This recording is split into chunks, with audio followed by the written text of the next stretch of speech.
In a letter to James Joyce, Ezra Pound says, I have begun an endless poem of no known category, phanopoeia, or something or other, all about everything.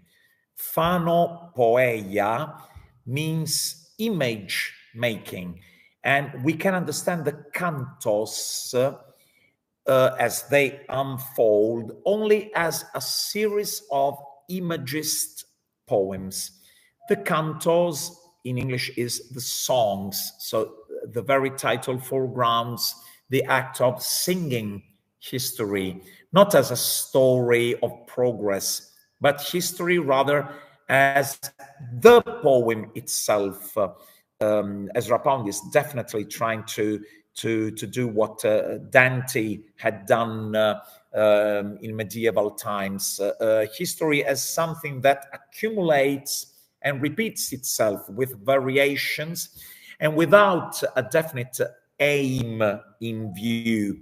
There's no aim.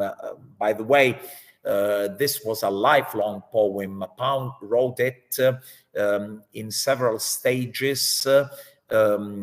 He started during fascism in Italy, then when he was in Pisa, when he was treated as a traitor of the United States for somehow appreciating fascism, and then so the Pisa cantos, which is probably the most important, maybe the best section of the cantos, and then again in the States, again in prison, in a prison for people with mental diseases, and then again in Italy, but deprived of his personality as a free man, because he was declared as insane, basically. So let's move back to the cantos and the idea of history. History is something that repeats itself, and in a way that can't even be completed. So the idea was to write an incomplete, a never-ending poem. What do we find in the cantos?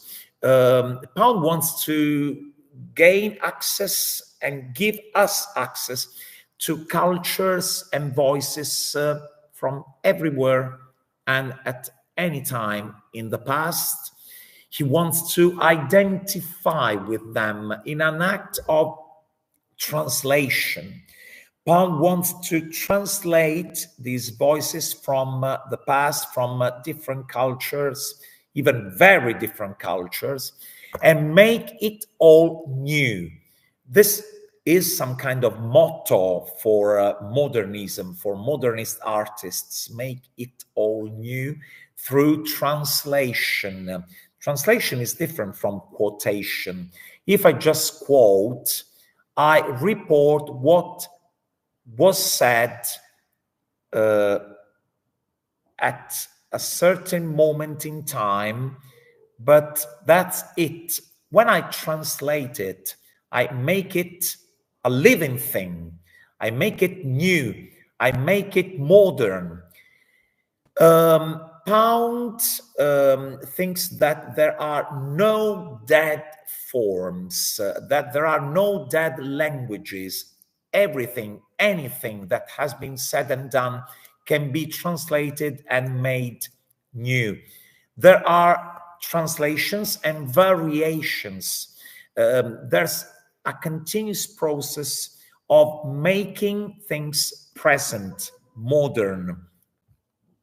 And once again, unlike Pound, T.S. Eliot prefers quoting to translating, because translating means making things alive in modern terms. Quoting simply means reporting dead voices from the past. In the cantos, Pound wishes to create a poem that would include history. So that's the way it resembles Dante's comedy. The Cantos is a religious poem like Dante's comedy. It's an account of a man's progress from the darkness of hell to the light of paradise. So from hell to paradise. Hell is darkness. Pound says there is only the darkness of ignorance. God acts through man's mind and perceptions, and God is revealed in man's intelligence, in man's ethical sense, and the thirst for perfectibility. Human beings want to be perfect. The power of love, the power to love. Pound says, amo ergo sum. The perception of beauty, to kalon in Greek. The sense of mystery, the idea of man perceiving that reality is not just what I can perceive, measure, understand, apply my reason, but there's something more. There's something above this limited reality.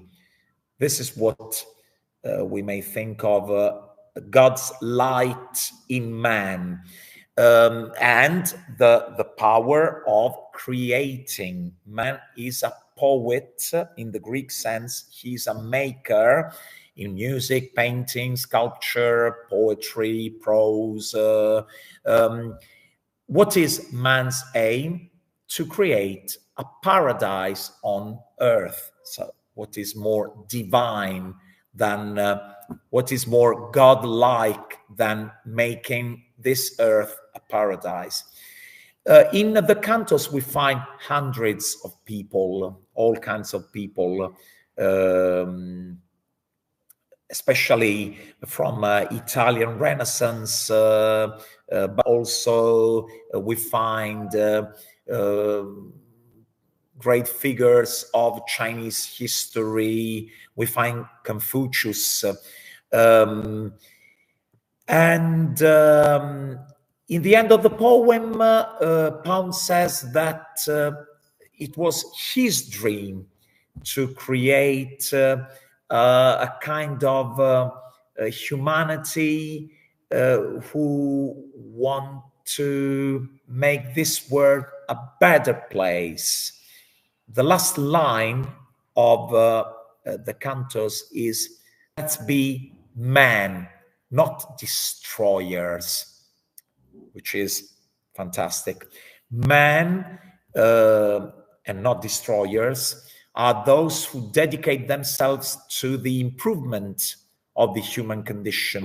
The destroyers do not. They do the other way around. They act the other way around. So the poet Ezra Pound creates a new form of an epic poem, taking stuff from the past, but the aim is depicting the eternal struggle of the forces of good against the forces of evil. So yes, we may say that the cantos are globally a religious poem.